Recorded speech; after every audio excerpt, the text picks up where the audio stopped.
fit into your This meeting lives, is being recorded. how he can strengthen you and show you maybe some insights like that, how he has shown you how you are strong enough to do what he's asking you to do. Or maybe he has shown you some areas of weakness, like we talked about before, some areas of woundedness that needs to be worked on. These are all things that we hope that you're able to pray with and work out with the Lord. So today we'll be hearing from Melissa Abraham. She's our next speaker. She's a licensed clinical social worker. You probably already know her from her days as a JY full-timer, her days on the National Youth Team, the National Council, National Campus Team, or as the previous World Youth Day Coordinator. She's a lover of art and coffee, and she enjoys both of those things with her husband, Johnny, in Houston, Texas. Yeah. Hello. Welcome, Melissa. So, Melissa, you have been an active leader in the movement for like over a decade now. Can you share with us how you discovered your own giftedness and how you found its place in the movement? Yeah, it's crazy to think that it's been that long. Feels really weird to say, but yeah, I think when I came into the movement and when I discovered the movement, I was really at a place where um, I didn't really know myself. I didn't know really who I was, what I was good at. I kind of had some idea. But I can, it's a very long story, but in short, I think the summary of it is I really started beginning to discover my giftedness and my talents and the charisms the Lord had given me as I encountered the Lord and as I grew in my faith and um, who I was in Him, things just started to really come out of that.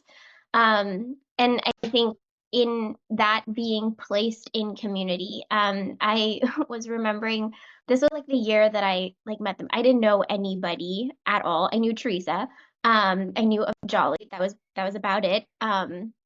And there was this huge conference, Recollect, that was happening. I had no idea what it was, no idea how big it was. And Evie Jordan comes along and is like, hey, you're going to do art for this whole stream and you're going to make all of these pictures and you're just going to do it. And I was like, I'm sorry, what? Like, I Sounds didn't, like a bichota. yeah, exactly. It's his gift, but I was so confused. I didn't even know I could draw that like at that, those big pictures and things. And all of a sudden I have Princey Chichi calling me. Jolly's like, yeah, these are the things, these are the walls, just put it together. And this is a post reflection. While it was happening, I was very stressed and just, didn't sleep. But all of that, came together really beautifully. But when I look back on that, for me, it was a beautiful moment of this intersection of saying yes to the Lord and somebody in my community locally to me that was saying, hey, I see you and I think you can do more than what you're doing. I didn't know that about myself. I didn't know I had that capacity. And whether it was, there was a lot of things that could have been better and done more professionally, but that wasn't really the point.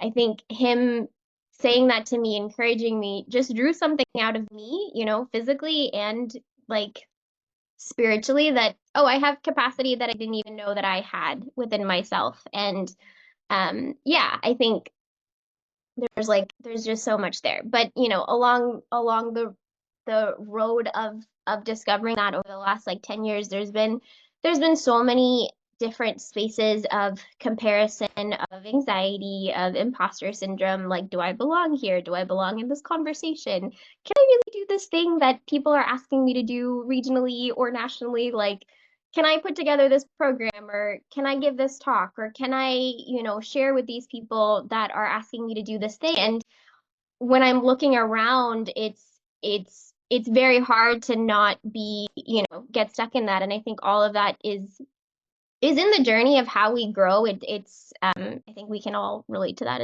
in some kind of way. Yeah, yeah. I mean, you mentioned that word comparison. I think that's something that we all feel, especially when it comes to giftedness. There's like people singing on stage or people leading a group or there's Yeah. someone who's very like spiritually gifted, discernment of spirits or everything is so beautiful and we Yeah. tend to compare ourselves to all that beauty. Can you tell us more about like your struggle with this and how maybe you overcame it or are overcoming it? Yeah, I don't think I've overcome it. I think I have learned what to do with it more than anything else. I think at the beginning it felt I struggled with anxiety for a while, and I think it felt very consuming and debilitating, right? When I would see, especially when I started working with other people, like a few years in when I started collaborating with people or just working in ministry with people, and I would see like Dolly or Simi or you or Tony or people with like all of these gifts, and I was like, I don't know what I have. Like I can't memorize scripture that way, or I can't articulate things the way that like maybe Cindy can. I'm like I am like running over my words and I'm not exactly sure what I'm saying, but something's coming out. And, I would say it, and then there was like one time where Benjat had come over to do something in Houston. We were all sitting at one of our friends' houses, and he like called on me, and everybody was saying, I wasn't thumb thumping myself. Everybody was saying all these beautiful things and just taking different roles of something we were doing later in the week. And he like called on me, and I was like, I don't know what I'm saying. Like, he's like, what do you think? I'm like, I don't know. Like, it was, and I was part of my fear, my comparison was like, everybody else had all these beautiful answers, but what do I have? And I think part of the difficulty and part of the unlearning for me was to stop looking at myself, to stop looking inward, but rather learning to look at the Lord when these feelings and things happen. It still happens today. I still have flashes or moments where like, do I really need to be here? Or does this make sense for me to do? And it's still there, but God has called me for a particular reason, and I am here for a particular reason. And for better or for worse, that is something that the Lord has given, and it's not something that um I need to, question really. And so when I feel comparison or when I feel anxiety or imposter syndrome, I look at the Lord. And I think learning to also see the giftedness in others, right? Knowing that what I have given doesn't take away from others, and what others have been given does not take away from me, right? We are a body together, and all of our giftedness and all of the charisms that we've been given fit together really beautifully. And like we'll talk a little bit more about that when we talk about teams, but there might be people where we feel like might have a greater gift or a lesser gift, but when we start comparing, we just start losing the beauty. We start losing what we've been called to and what the Lord is really asking of us, particularly. And we all have such different purposes. And when I stopped trying to have what others have, the Lord started teaching me to lean into what He has given me. And I might not do it the way that other people do, and I might not see it the way that other people like see it, but that's actually my gift, and it's actually been given to me for a reason.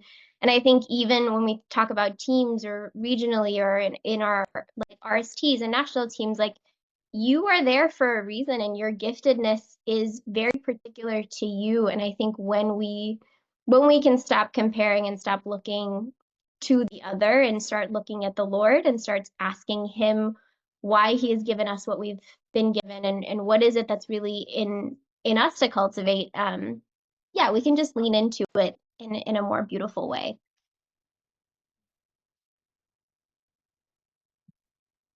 Beautiful.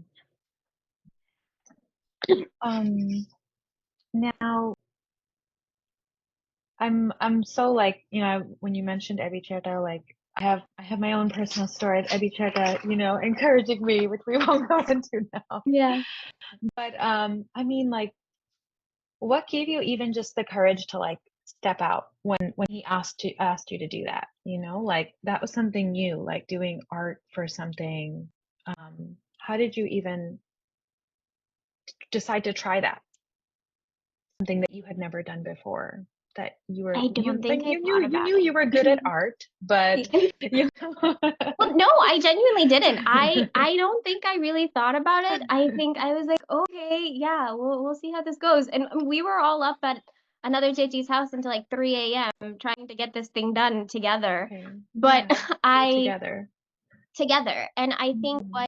what I knew in that moment, and maybe I couldn't articulate well, is that I wasn't alone in it, and that I wasn't he wasn't going to let me drown. And there was that trust in the person and trust in the people around me that, even if this is a huge failure, like I am not a huge failure. And I don't think I Mhm. could have articulated it that well or knew it Oh, perfectly then, that's so but powerful. I saw it at 3 a.m. when I'm like, I can't finish this. And everyone's like crowded on this table. Jolly remembers this, crowded on this table drawing and trying to finish this thing that I had said yes to, but it became a collective part of like, yeah, this is on you, but we're sharing in this together. And yeah, that just stayed with me for a very long time.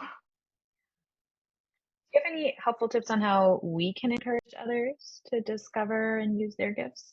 Well, yeah, I think maybe the first thing is like paying attention, Mhm. noticing the people around us, and noticing like in our regions, like do we pay attention to the people that come into our houses and that we're talking to and that we're building relationships with? Are we noticing what they're interested in and what they like, and notice and then affirm what we see, right? Affirming what we see in the people within us. This isn't like, I think sometimes even with this webinar, it is national, but the things that we're talking about are so personal and so local and so relational, because the movement isn't just national, right? It's built up of relationships and people and our local realities. And in those spaces, are we affirming and encouraging the giftedness that we see? And it's not just the things that people verbalize and are saying out loud, it's often the things that sometimes they push away or they don't really notice about themselves. But do we have eyes and ears and hearts that are praying and listening? Oh my gosh, praying and listening to the That's a good Lord. one. Yeah. Um, and responding to what God has put it on our hearts. So do we have that channel with the Lord of paying attention to that and then guiding, right? Like this comes kind of later, but guiding and connecting. I do not have all of the gifts, but when I see somebody, I don't do this perfectly, but trying to, when I see somebody that's like, oh, you really like I don't know, you really like cooking and you really want to grow in that. Am I connecting them with somebody else that can like, hey, why don't you go and cook something or bake something together? Or am I connecting people even regionally or not? It can be nationally too, but like, am I giving them opportunities and ways that they can actually grow in that? I think can also really be helpful. Yeah. Um, One thing that I've noticed, if if when someone has tried to encourage me to do something new, or Oh, like that I might be gifted in, or if I try to encourage someone else, is there's like this fear. There's like this fear that you'll mess it up. Someone's gonna ask me to prepare the food for household, and I'm gonna screw it up like terribly. Like, yeah. what would you do with that fear? Like, how do you handle that? Um, this might be harsh, but you might mess it up and it might be really bad, but it's nothing that a pizza order can't fix. Like, even if you fail miserably, I think sometimes we think the things that we are asked to do, it's a real feeling, right? That fear of failure is very real, right? Maybe we've been hurt in the past, maybe we've failed, and the response that we've gotten within ourselves or from other people have been very harsh and, discouraging and, just really pushing us down rather than giving us a moment of, oh, you failed. Oh, maybe we should, plan a little better. Maybe I can come over and do this with you next time and we can order pizza. Not a problem. Problem fixed in 20 minutes. I think sometimes, yeah, like to nothing is that serious, right? Nothing is that serious that if you fail at a book study, or if you fail at a club you want to start, or if you fail at a prayer Being the meeting, coordinator of a region. What if you coordinator of a region, right? Like, okay, it didn't go that well, right? We really struggled through it, and it's really real. But no, everything is still okay. The region might be a little dead, but it's still gonna be okay. It's nothing that the Lord, none of our failures and none of the things that we mess up on are beyond what the Lord can do in our failures. Accepting our poverty and accepting that we might fail, I think, is something that I need to grow in, something that we all need to grow in together, because the the opposite of that is that we never try anything, and we never put ourselves in any spaces that we would maybe the Lord can use us for something new and different. And what a cost that would be, right? You had a really hard RST and it was really difficult within the region and all of these things. Okay, go back to the Lord, right? And it's not an end. Even that failure, or what seems like a failure, is not really a failure. The Lord can't change and renew and make new in. But our hearts just have to have that disposition for other people in their failures and when they fail.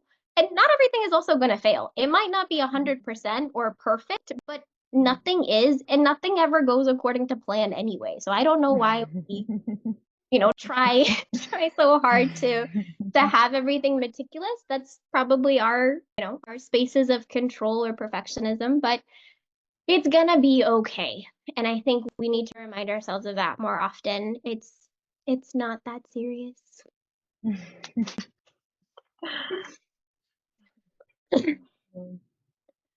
So I guess, we can definitely all agree that, our giftedness is for others. It's given to us for Mhm. others. So maybe we can talk more about being in a team now. Like, what does that collaboration of our gifts and persons on the team look like? Like, what would it look like in the beautiful sense? In the ideal sense. In the ideal We very rarely experience. Yeah. sense.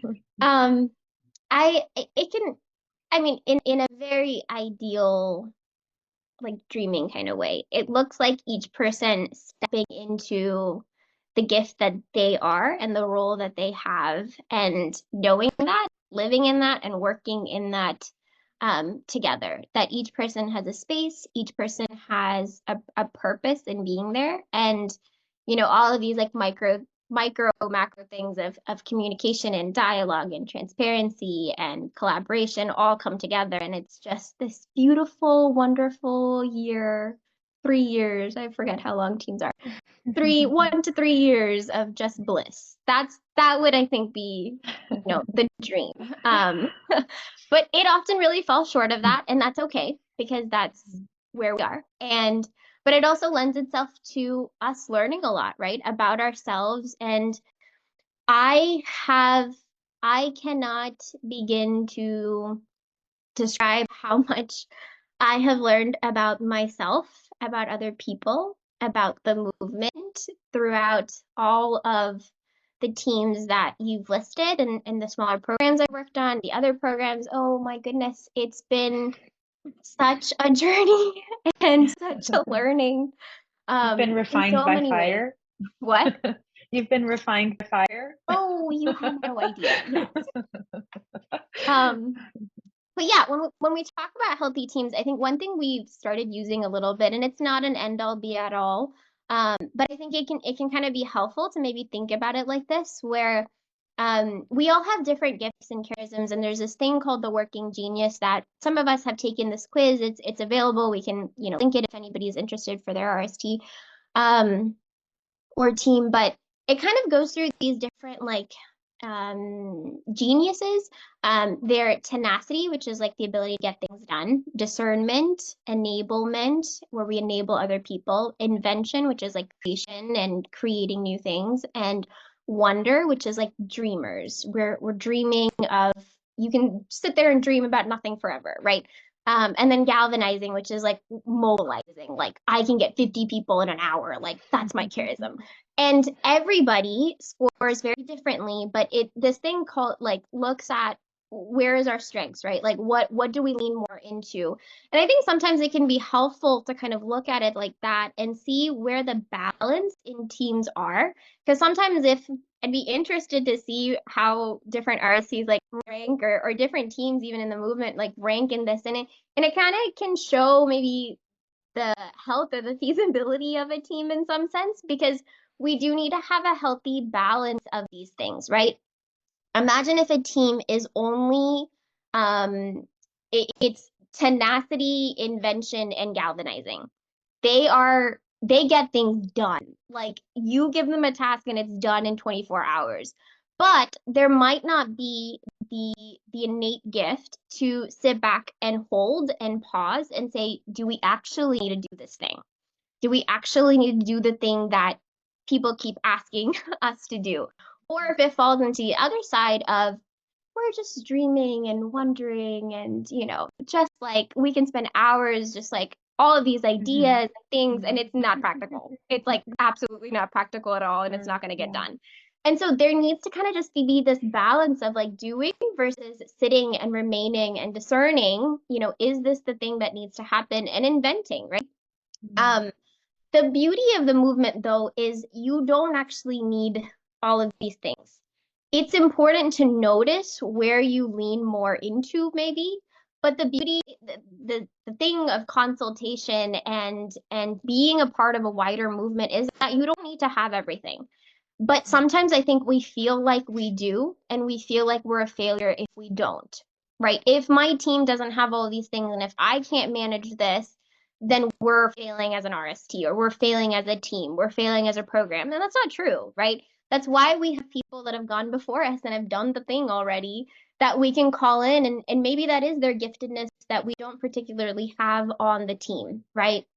And so calling somebody in and saying, hey, can you help us like think through these things to see if we're missing anything? Or maybe you don't have somebody that's a doer on your team. Call somebody in from the region. Be like, hey, we have this idea. We're thinking about this. How can we make this happen? And what do we need? Right. And so working together, you as an RST or any team really never needs to function by itself. The holding of the thing has to be from the team, but you as a team, don't have to do everything. And I think sometimes even consultation has a bad rep because it's like, well, I don't want to keep asking people because all of these people are just going to give me all of these ideas, and then I have to do everything that people are saying. And that's actually not true. It's about collecting, holding, rediscerning, and then pivoting if we have to. And so, yeah, I think that's just maybe like the tidbit of teams. Yeah.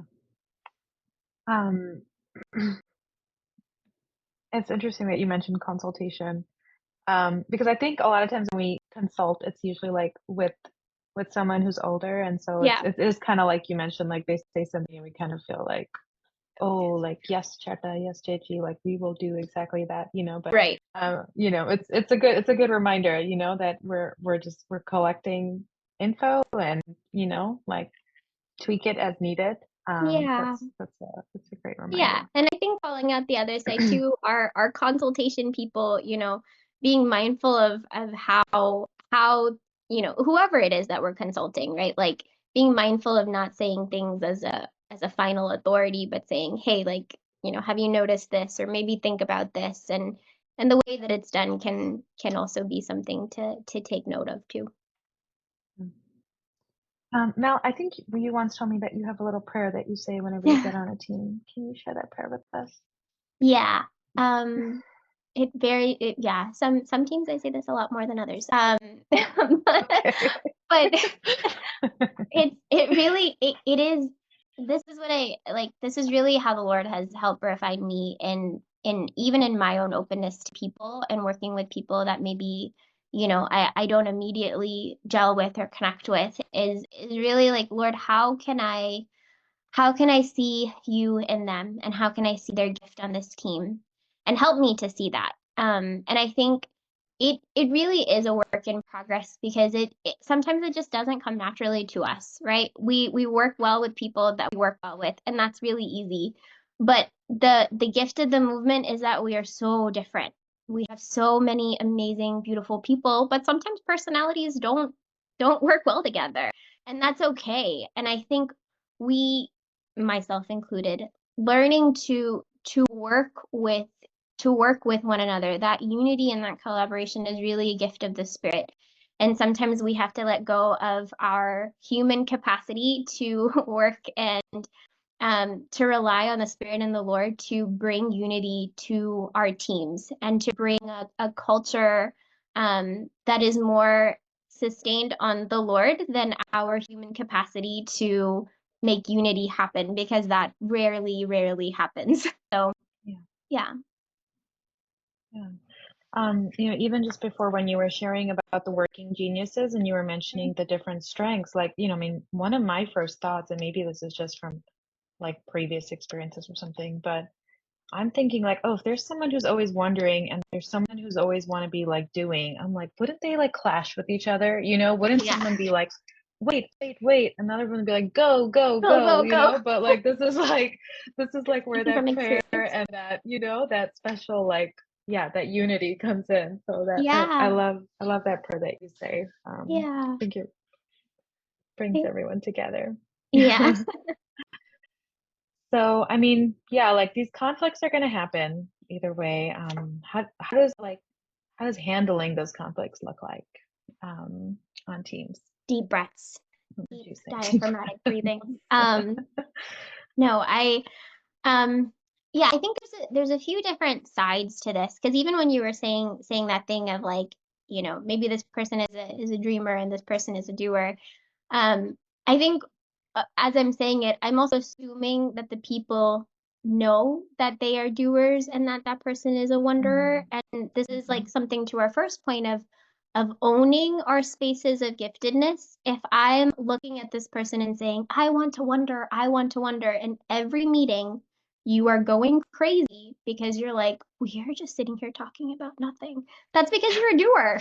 And that's okay. You don't need to be a wanderer, right? You can own that gift in yourself. And I've recently had this like come to Jesus moment where I was so validated because we took this test, and I finally accepted that I cannot mobilize to save my life. It is not a gift I have. I don't like it. I don't like galvanizing people. If you want to do it, you can do it. Like, that's me. And I don't have that gift. But thank Jesus we have people that do. And there's something about owning and seeing and recognizing my place in the body and being okay with that. Because I think a lot of conflict happens when we are upset at it ourselves and we cannot make peace with ourselves.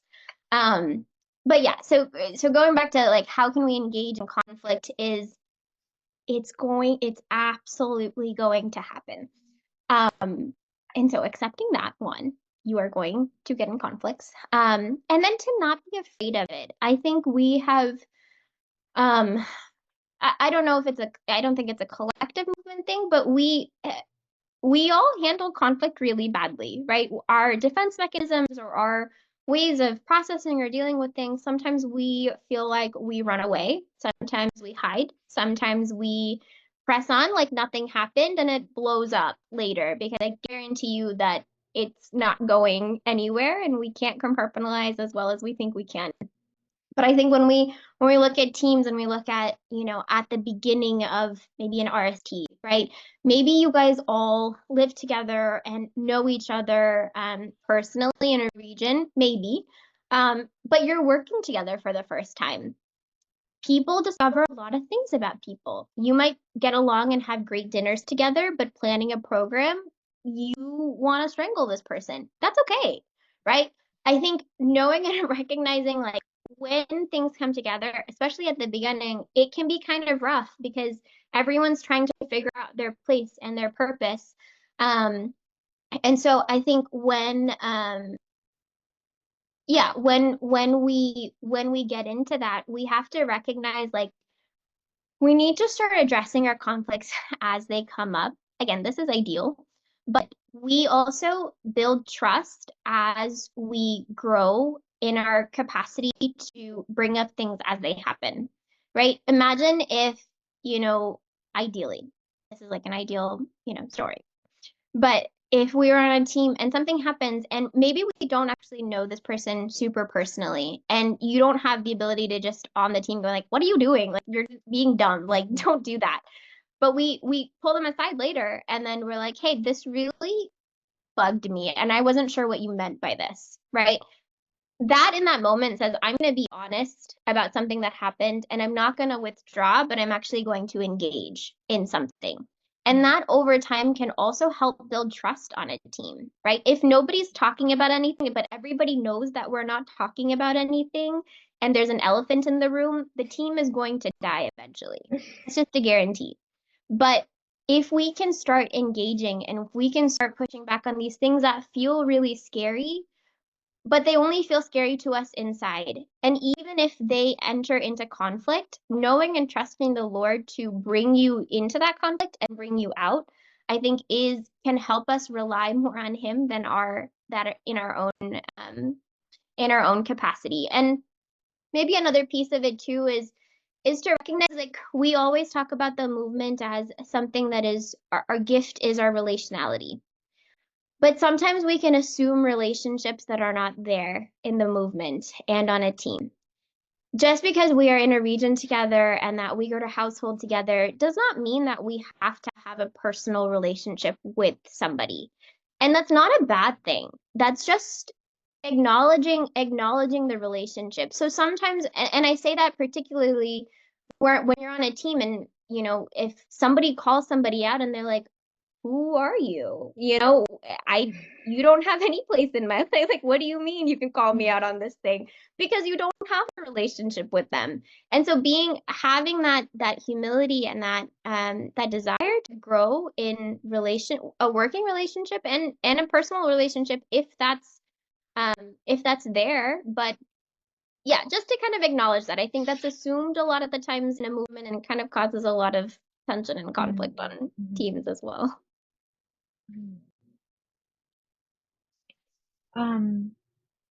Now, say that a conflict happens. Could you maybe give us, and maybe it's more than this bugged me a little. Maybe we let it get past that point or something. But It's a big conflict. could you maybe give us some practical steps for handling conflict? Yeah. This is this. I'm just gonna say this double times. This is a general method. This is not accounting for history and context and deeper relationships and all of those things. But I think in general, maybe the way you can think about it is assessing how bad the conflict is, right? Sometimes it's lower level where we really just need to talk it out. We just need to ask for forgiveness. We need to speak to each other and we can move on. But something like what you were saying, Therese, like it's a little bigger than that. And we have tried and it's just gotten worse. Recognizing we might need to bring somebody into that, somebody that might not have a personal stake in it, somebody that can be objective, recognize the context, and stay grounded throughout the whole thing. Bringing somebody in if needed is actually always okay, and it's always something that we have done in the movement, and that we should know that it's available to us. This is like a little bit more particular, but when we're trying to solve a conflict and when we're trying to speak to each other, this is like a therapeutic tool, but to not point fingers, to use I statements. And so what that does is really keep the conversation on what you are experiencing and what you are feeling. And sometimes I think the tricky thing is we don't know, right? We are arguing or we feel very anger or we feel really frustrated about a particular thing that happened.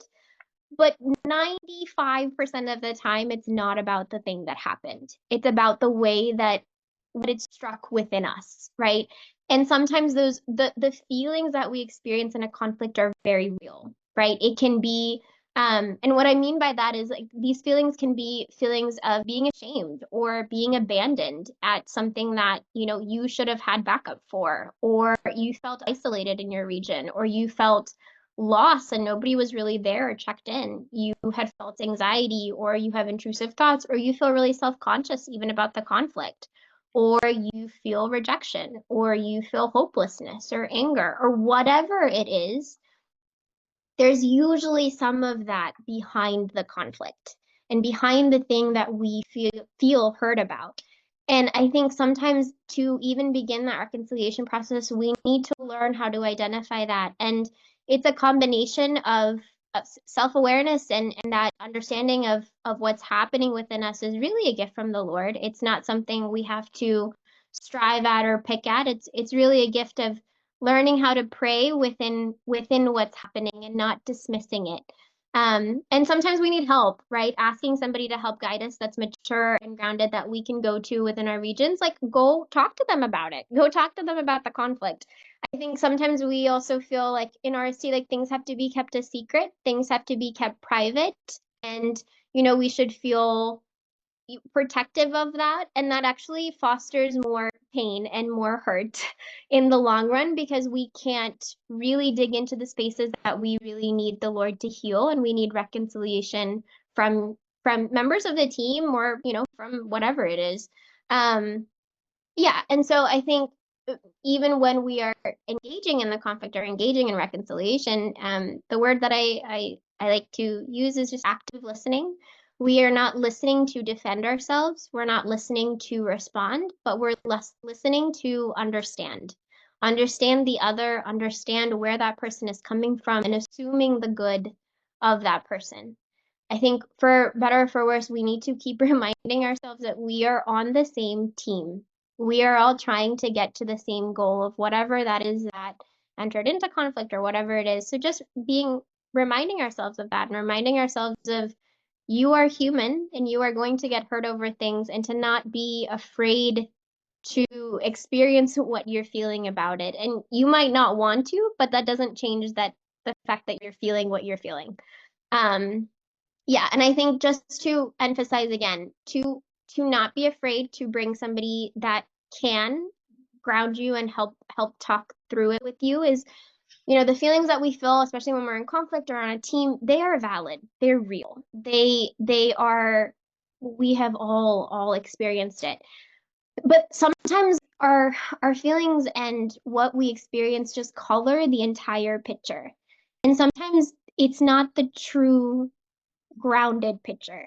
And sometimes we just need somebody to help ground that. Our emotions and our experiences are valid, but sometimes we just need help to be taught how to ground them in truth and reality. And so that is not something that people immediately have. And so, I definitely did not immediately have that, and I still don't. And I still go to people and I still ask, like, I'm so frustrated and I don't know what to do in the situation, and I'm just not seeing it clearly, right?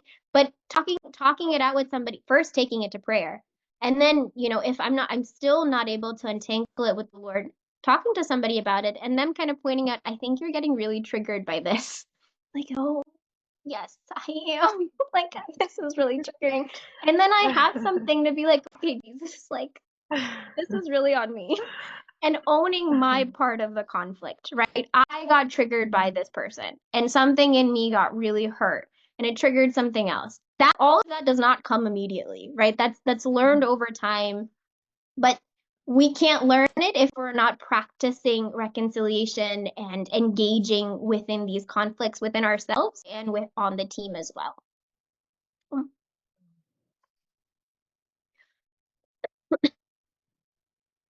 I'm just like, just remembering and asking Jesus to come in. And I'm just kidding. That was really helpful, Mel. Thank you. Now maybe we can talk about so the situations where maybe it's not something within us that's the problem, but maybe it's like people are like dropping off the team, or like what, like those kinds of situations where maybe people are not showing up, or not helping with certain things, or maybe something came up in life. How do we handle those situations? How do we handle the stress that comes from those situations, and how do we communicate through those things?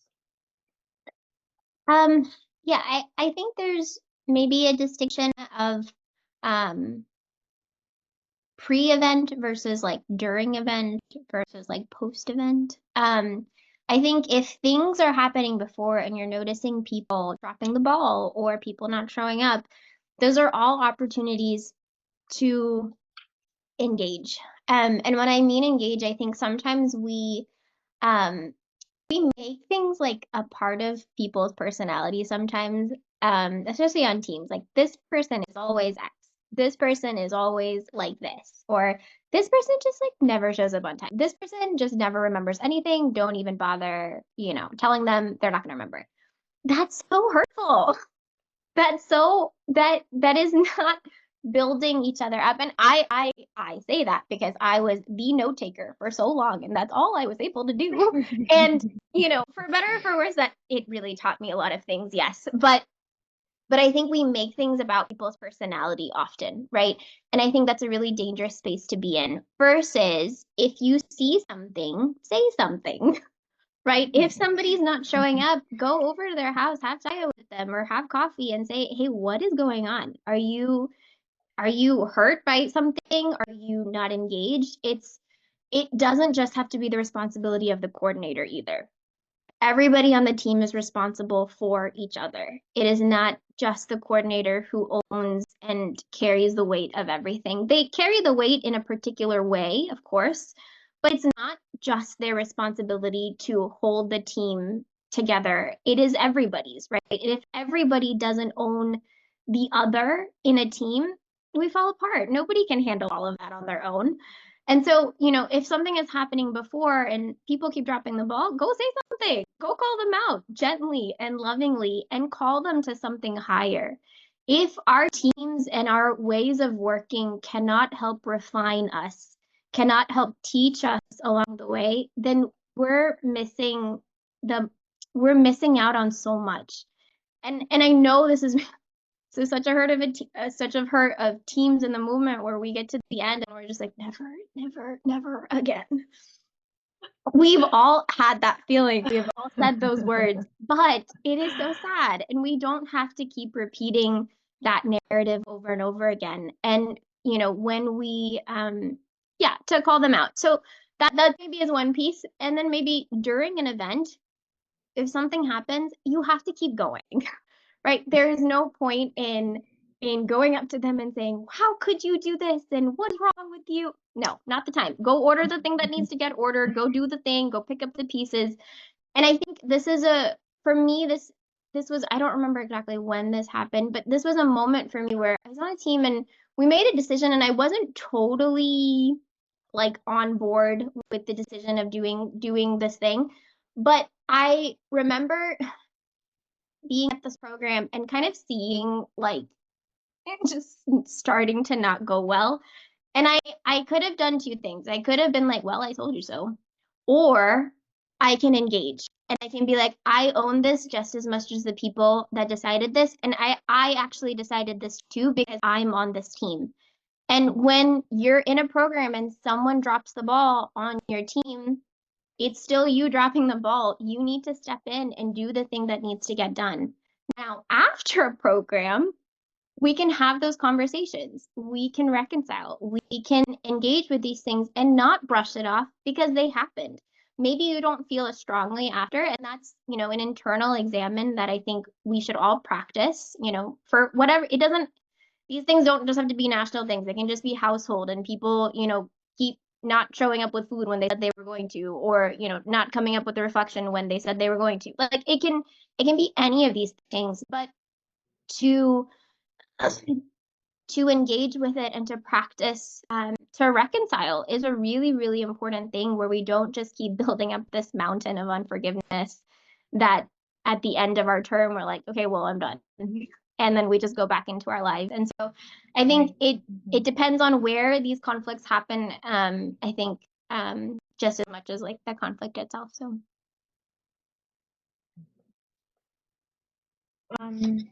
Now there's like times in everyone's lives where, I mean, like you said, like, the period for a team is like long. It's like anywhere 1 to 3 years. During that time, sometimes like we ourselves may go through like some life situation. Um, Now, my question is, how do I decide if I'm called to like just stay on the team with all the problems and experience the grace of God? Like, like we hear stories like that, right? Yeah. Like I stayed on the team even though I was going through this and it was such a beautiful experience. Or do I need to get off the team because my family is my first ministry? Because, I feel like there's like both things like that. Like Yeah. whether it's us or whether it's someone else on the team that we just need to, kind of like talk with about that. Like, how is that situation best handled, do you think? I genuinely don't know. I think it's so personal for every person because everyone's vocation, even if, half of us are called to marriage and, we're in that, everyone's marriage looks so different. Everyone's family life looks so different. And everyone's capacity of what they can handle is so different. And I think we hear about, more often than not in the movement, we hear about the stories of like the Lord honors our yes, that's very true. And, he does. But I think we don't often hear about the stories where a healthy taking a step back and reprioritizing and reordering are needed. And that really is a discernment that only you can make because um, what somebody can handle might not be what you can handle and what your family can handle. And I think in a big picture way, from a mental health perspective, I think some of the things to maybe watch out for in a general way is it affecting your health? I think we have a very harsh physical culture in the movement of late night flights. We eat junk food throughout the meetings. We, you know, do whatever we need to get through it, and then we crash, right? Like we crashed for a very long time. That's not healthy. We drink mountains of coffee and we drive our, cortisol up the wall and we are just running on. That's not healthy. I am speaking as I'm learning. Okay. Coffee, a lot, coffee lover speaking. Yes, coffee adrenaline junkie speaking. It is not healthy. And I think we make so many excuses of, the Lord. The Lord will sustain us. Yes, he will, but he doesn't have to work that hard. And I think we draw the line and we confuse that in a lot of different spaces. And what I am starting to recognize even in my own life is I can't handle as much as I think I can handle physically. And that's okay.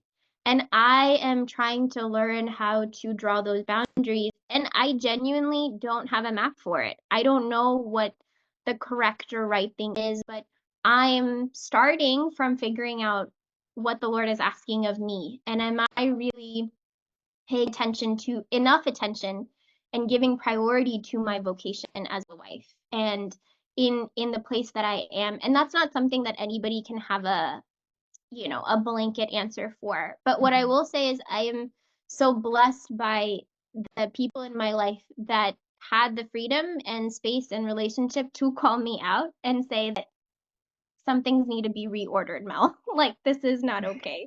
And then I think the other piece of it is, is it affecting your mental health? Are you constantly burned out? There is a difference of the Lord sustaining you and you being delusional about how tired and exhausted you are. It's different. We don't need to over spiritualize everything, right? Sometimes the Lord is asking you, and if He gives you a flu, that means you need to go lay down for a while. You don't need to get in a conference call. You need to go sleep. Yeah, I think your mental health, your physical health, are you prioritizing that? Not in, and this again in the season of life, it's been a learning for me of not leaning into control, but leaning into trusting in what the Lord has and trusting in how the Lord will take care of me, but also being responsible to stewarding my body and stewarding my health with Him. And the other thing is if your life is in disorder, if you are not paying attention to your family, if your kids aren't seeing you, if you are not being available for your family, that's disordered, right? That's not, there's something that needs to be reprioritized. And I think people more wise than me can speak on this, but that from an initial overall standpoint, I think those may be some of the things for us to check. And if we're saying yes to too much, right? Generosity does not mean that we say yes to every retreat, everything, every request from the region, everything that we're asked. That's not generosity. That's just, that's just us not knowing how to say no. So I think Being a having those pushover. boundaries, understanding what that is a learning curve for all of us, Yeah. and it takes time. But I think even if you've never asked yourself those questions, maybe ask them and start there. That's a lot to think about. Before we run out of Right. time, I want to ask you, we had a couple of questions come in from registrations and one right now. If anyone else has a question, quickly send it over before we run out of time. One question that we had was regarding communion, how do we embrace inclusiveness? How does our communion go beyond personal preferences in terms of relationship? I think we could probably do a whole nother webinar series on that. It's a loaded question to answer. Yeah, I think communion comes from the Lord, and I think our communion beyond like our personal preferences really is something that the Lord, I'll just answer for myself, like the Lord has taught me, right? I am introverted. I like, my comfort and people, and I tend to lean more into the people that I'm comfortable with and lean with.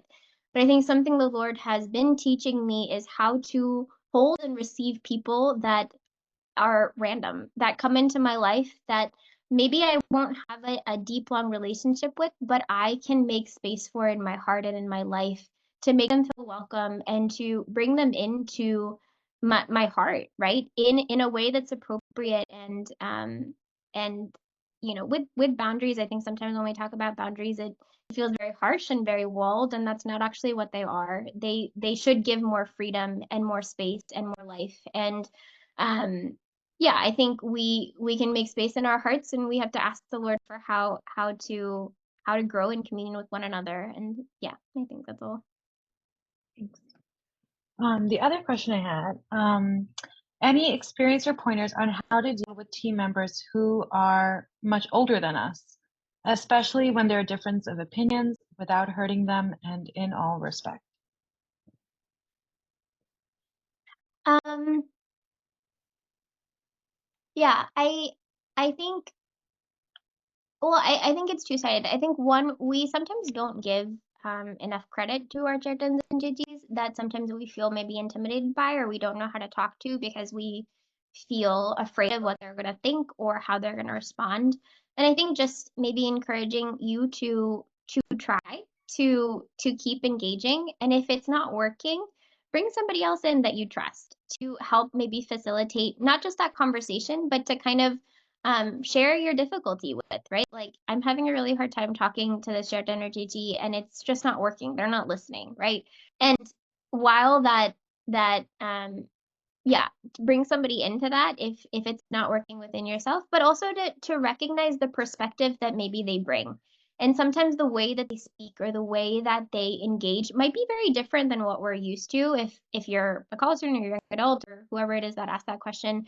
But that doesn't mean that they're coming from a bad place or from a bad perspective. It's just different.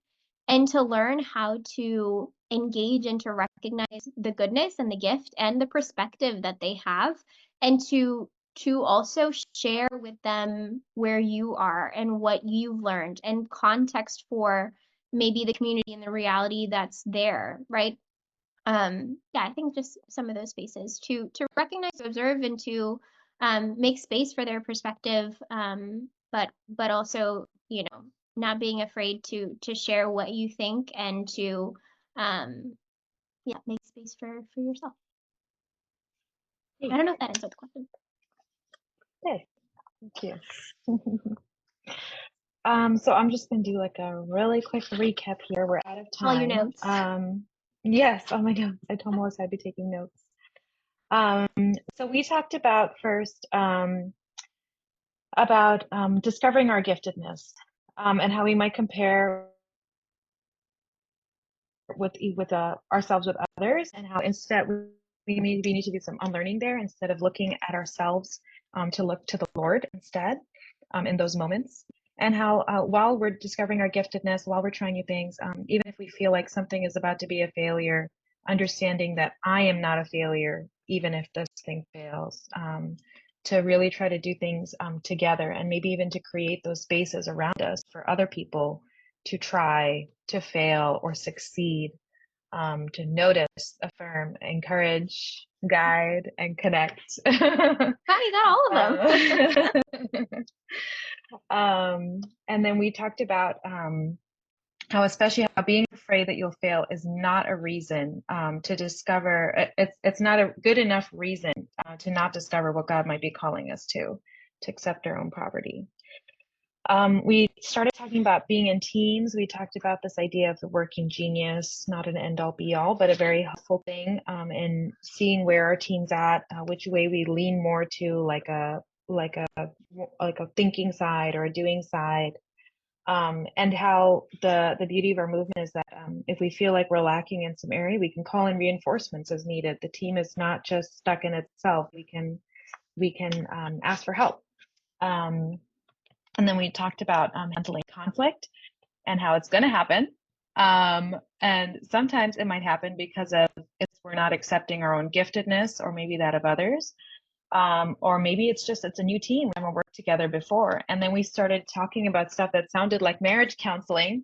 But it was really helpful. It really was. Yeah, it is like a marriage of minds in a team. So it was so helpful. The like assessing the situation, using I statements. And also I love what you said about like respectfully engaging in conflict can actually build trust on the team. We never think that engaging in conflict can build trust. That was really helpful to hear. And then we talked about how it's okay to ask for help from the outside. First, take it to prayer, and then to a mature person.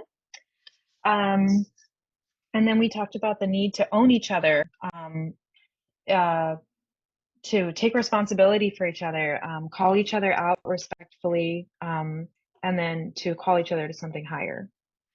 I think I got everything, but thank you, Mel. Thank you for your time. Thank you for your experience and your experience with us.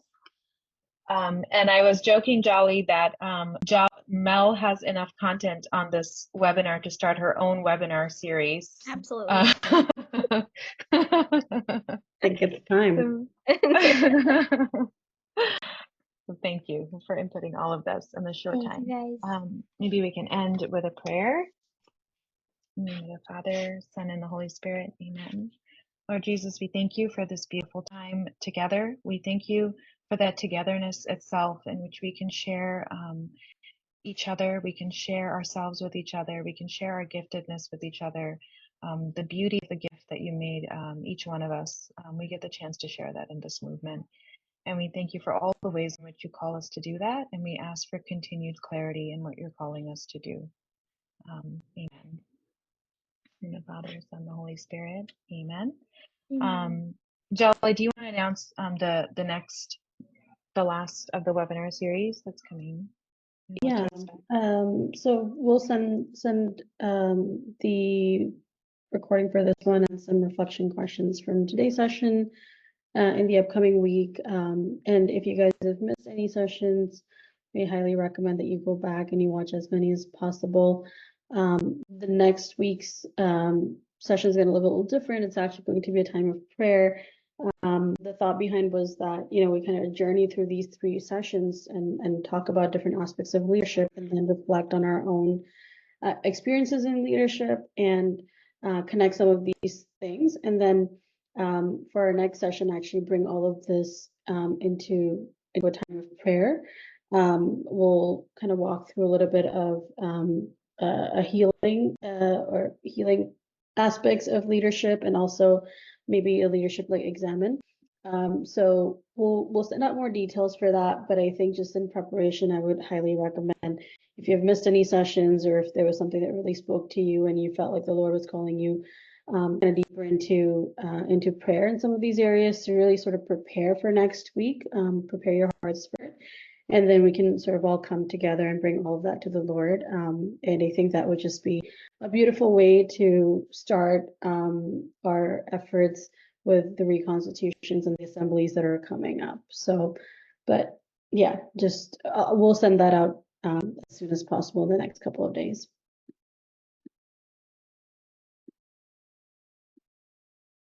Thank you. Is that everything? Good night, everybody.